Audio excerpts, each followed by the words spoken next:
Hamzi Homeboy ne.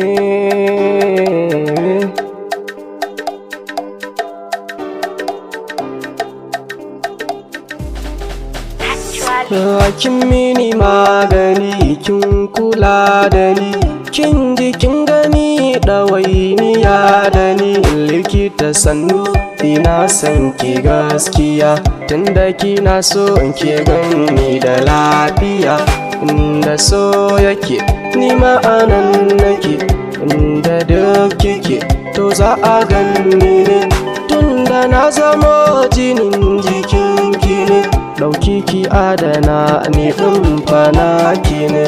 Likita, likita, likita, likita, likita, likita, likita, likita, likita,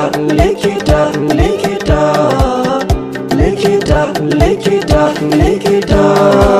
Ke kanki kin sani in an taɓa ki an nemi yaƙi da ni. Ba ni da tausayi, ina da kishi akan ki san ban gani. Komai nake kin sani akan ki ne, ba ni da zaɓi in dai a san ki ne. Zan iya komai ga mai ɓata ranki ne. Likita, likita, likita, likita, likita, likita, likita, likita, likita, likita, likita, likita. Ni dai da ke na fi so in yi rayuwa, in babu ke kuma zan shiga damuwa. Ke ce gani nan gaji nan zogar kuwa, ke ce guda ɗaya na san a zuciya.